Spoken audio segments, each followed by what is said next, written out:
دحريو منالبات أبتي نايلنك أنا زرلو خناتاتينا خناتو أبا هجرنا تمالي ود 39 عمت زخونة منسي إيرتراوي مقماتو أب نروي بناي فلاي دبي نفاري تابيلو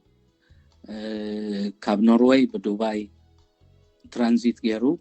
نابس مرا لك ساعة شوعت ناينوغو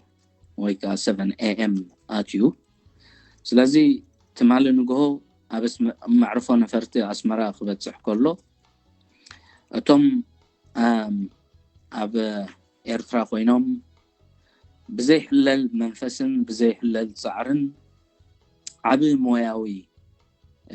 سراح السرح زرلو من إنسات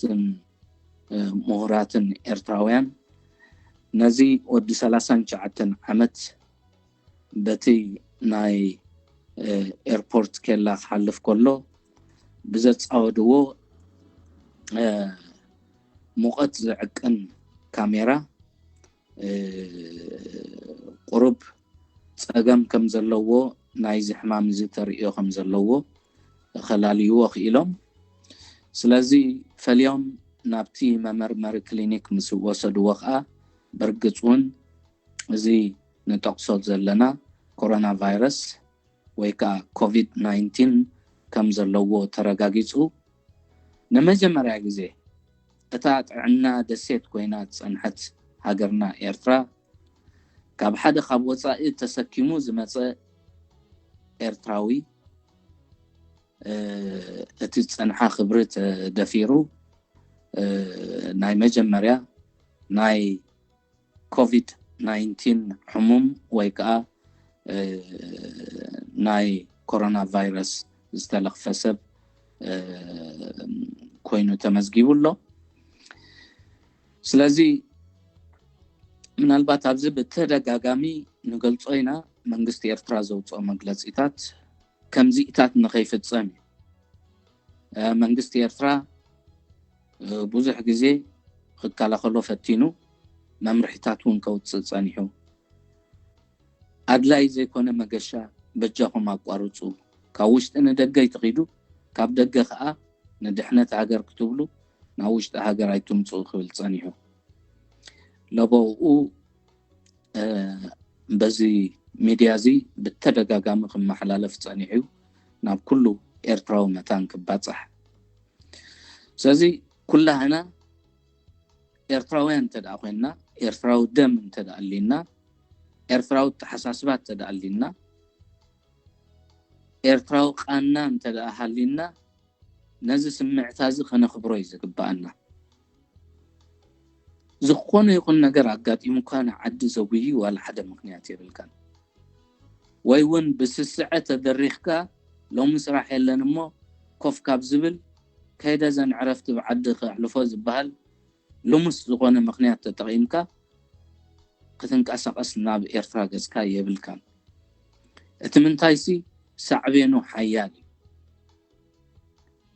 ስለዚ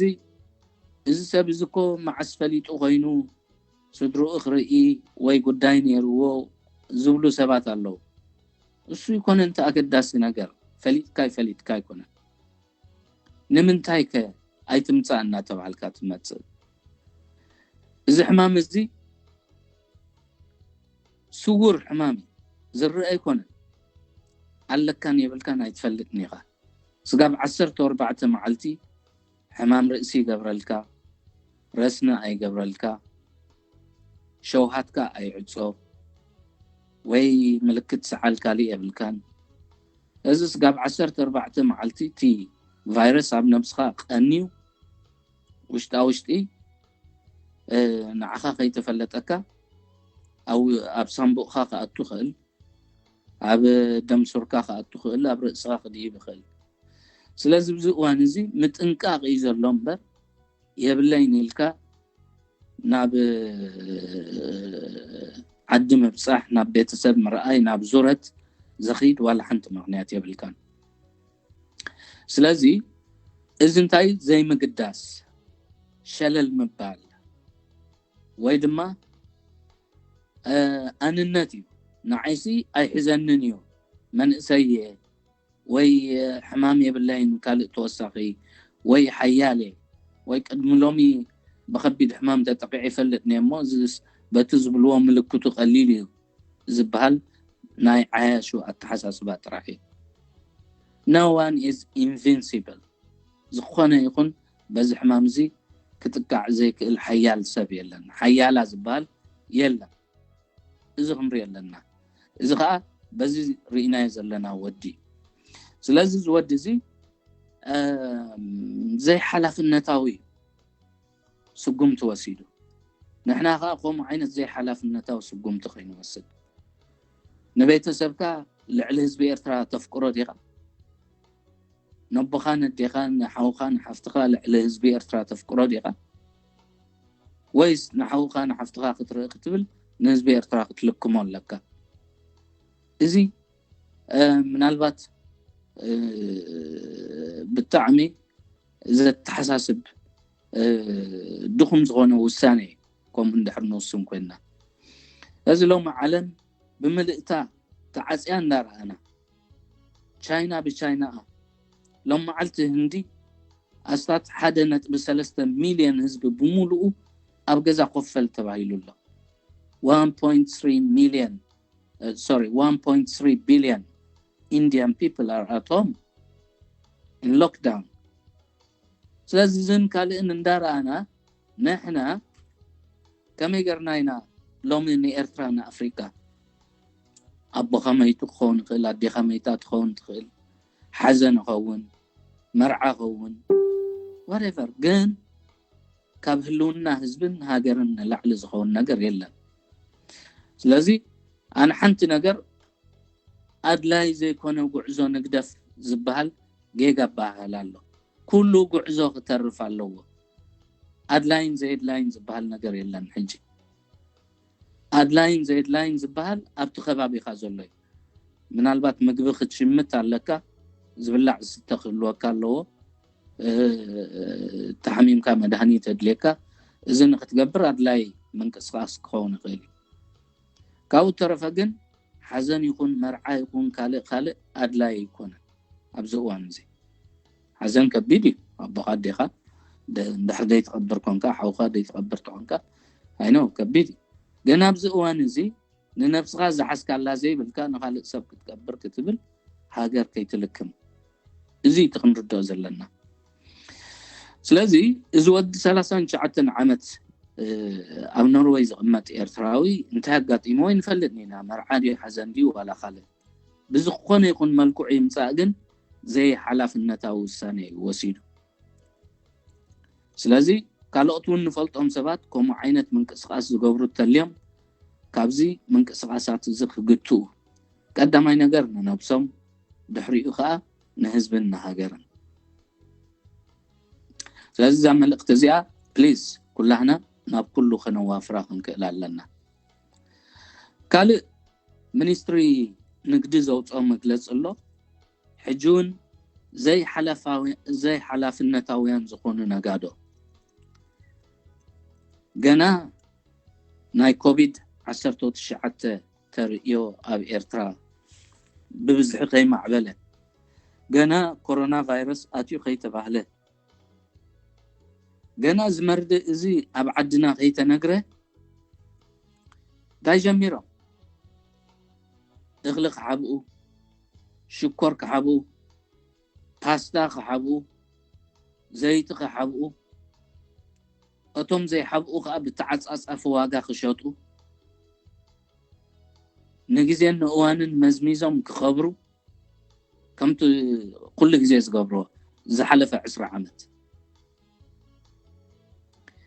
ስለዚ ሚኒስትሪ ንግዲ ኤርትራ ስጋብ ምህጋር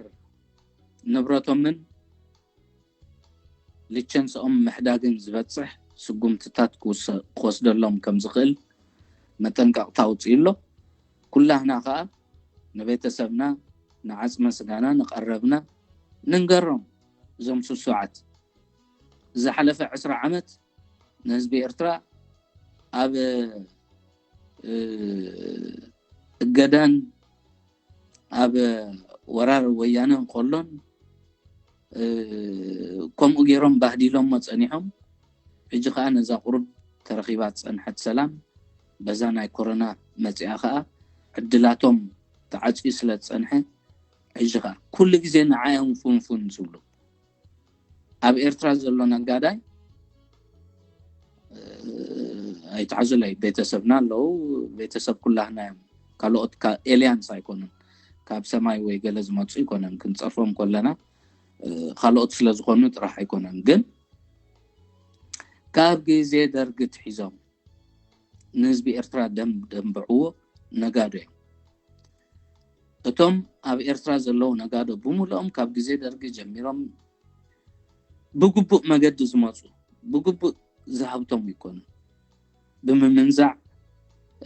أير بأير بسبيكوليشن خمس قات أمن بمركب بخومي يجي أبوزح جزء شلل تبلهم يخا تقوان ونصبغ سلا زي نبرة جن تسبلوهم ما بدمهم سريتو أمل كوينهم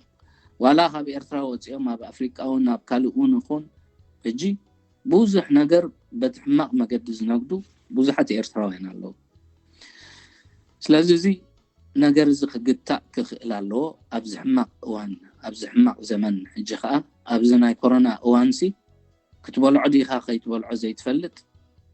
صباح نقول ختولو دي خا خيتولو زي تفلت تمالي خاين زي تغيد نمنتا خا نسبكم غير كاتبدلو زون كلنا ببزكا لنا مقدي نزوم نقادو عقب كنبلهم لنا منقستناون عقب كلهم الله تراي زي كونه وسان زخونه سقم تخوسد الله لتشنسا حدق الله أبحثهم بملؤ خير كخيل الله تزي كوينو مزمري أزلنا خناتات أب عالم حزبنا أب كبيد نايم أنا بابروس أجم مليسو هو الدغي أتنا هنا resilience وي كوب ناي مقبار عقمي وي ناي مصمم عقمتاتون بب قرب أبز حلفة عمتات تبح قوي تصنيحو ناي مجزأتي طليان أبكعو إنجليز مسمى قطبانا عنونو أبيلو دحري فيدريشن تباهيلو بالتفعل علينا بوليتيكا سلفتات عندنت كالئن حزب إرترا تناويتو قطب أخسر حيكالن أتب منقست أديس أباز زور زنبرة منقست فيدريشن نتيج عوز زنبرة حزبن نداج أبقونا ببوليس ندعفنا كم دلله يخيسرح بوزيحيو عني تزنبرة نبرتون ناب أديس أبا قعز نيرو أتقندي عاي قلبت زخونا حزب إرتراون ناب سدات يمرحين دحريو صورة إرترا تجميرون نسلاس عامت مملأتا أب كوينات بخوينات كأ زهنت قطبا يلم بخوينات عنو قطبا تزي كوينو إذا قطبا إرترا سلاس عامت ملو عنيو اتسرحتين ياز بهال بملو وين ميدا قيدو وين وصاء قيدو بدحريو أبزمت ناي شوعات عامتات كابشحن شعات ميتن تسعان حدن قرب راهوا ترخيبو تباهيلو سقاب عسرت حدا نطب حدا بمئت زخون معباله ويعبيت عمتاو النار آيقمت صنيحي تباهيلو دحريقو جن زي حلف 10 عمت كأزر رأنايا سلازي بزخول عمتات ترميسو تصنحو قطبا عنو تصنحو هاجر حجي خازي توسيقو انتا يقوون اتهزبي زلوو تصنكي قوي حجي خامليسكا شكر بسلسة عزف 4 عزفي زيتي ب10 عزفي قد شاتقلو تجميركا كابي متعوز حزب زي اتزقر ماكمسي قدم قرب جيزي زا كورونا ممتاقوا قدم ورحة قلبيلو قدم سلس سومن حدا عركة إرترا بتحمتيو اجي اي فلت كان دي خازا شكركو مدهانيت يا خوينا بتقراي ቀደምሲ ዝዓለፈ 10 ዓመት ሽኮር በያን ገይሩ ናብ ኤርትራ ኣትዩ ዝበሃል ነይሩ እጂ ግን ሽኮርሲ ካብ ኣስመራ ናብ ትግራይ ብኮንትራባንድ እናገበሩ እዮም ዳሕልፍዎ ዘለዉ ስለዚ በዓል መቐለ ሽኮር ማለት መድሃኒት ያ ወይ ሽሮቦ ማለት ያ ሕጂ ስለዚ ብከቢድ ዋጋ እዩ ኣብኡ ዝሽየጥ ዘሎ ኣብ ኣስመራ ንኪሎ 14 ነይራ ኢልኒ ትክነግረኒ ከሎ ስለዚ ብክንደይ ዕፅፊ ይሽየጥ ነይሩ ናብ በዓል መቐለ ሕጂ ግን እዚ ንሰምዖ ዘለና ኮይኑ ዋጋ ሽኮር ዋጋ ቡን ዋጋ ዘይትን ካልኦትን ብቐጻሊ ታሽሙ ይገብር ኣሎ ማለት እዩ ስለዚ እዞም ነጋዶ እዚኣቶም ኩሉ ግዜ ክንጥንቀቐሎም ኣለና ንሕና ናይ ብሓቂ ክንነግሮም ኣለና ቤተሰብና ሆኑ ገለ ሆኑ ብዘይገድስ ስለምንታይ ህዝቢ ከምዚ የጋጥሞ ስለምንታይ ህዝቢ ክንድዚ ይሳቀ ዝበሃል ነገርሲ ኣብ ልብና ክሓድር ክኽእል ኣለዎ ምክንያቱ ህዝብኻ ተዳ ተሳቂዩ ህዝብኻ ተዳ ተበዲሉ ኩሉ ግዜ ናብኡ ይሓሳብካ እዞም ኣብ ዘለናውን ብግቡእ ክንሰርሕ ኣይንኽእልን ኢና ከመይ ጌርና ክንሰደሎም ሕጂ ኸ ናብራ ከቢሩ ሕጂ ኸ ከምዚ ኮይኑ ዝብል ሻቁሎት እዩ ዘሎ ኤርትራውያን ኩሉ ግዜ ኣሰራርሓና ብደረጃ ቤተሰብ እዩ ንበይኑ ዝበልዕ ሰብ የለን ስለዚ ኣብ ኣስመራ ዘሎ ቤተሰብካ ክትንከፍ ከሎ እስኻውን ትትንከፍ ኣለኻ ስለዚ ንሕና ኩሉ ግዜ እዚ ነገር እዚ እንተስ ብእኩብ እንተስ በተና በብግልና ንኩሉ ንፈልጦ ዘበለ ክንነግሮም ኣለና ከነንቅሖም ክንክእል ኣለና ሰብ ከዓ ባዕሉ ብሕልና ፈሊጡ ተረዲእዎም ዝገብሮ እዩ ብሕጊ ጥራይ ጠሚርካ ክትሕዞ ይትኽእልኒ ኢኻ ብሕጊ ጠሚርካ ትሕዞ ተኾንካ ከምዚ ናይ ሕጂ ገለ መምለቂ ምዝረክብ ኣብታ ቀደሙ እዩ ዝምለስ ግን ብንቕሓት ምስ ዝገብሮ ኩሉ ግዜ ናይ ነብሱ ተወፋይነት ኣሎ ማለት እዩ ስለዚ ኩሉ ሰብ ክነቅሕ ክኽእል ኣለዎ እዚ ነጋዳይ ኤርትራውን ከምኡ ማለት እዩ እሞ ስለዚ ብዚ ኣተኲርና ክንሰርሕ ኩላህና ሓደራ ክብል ፈቱ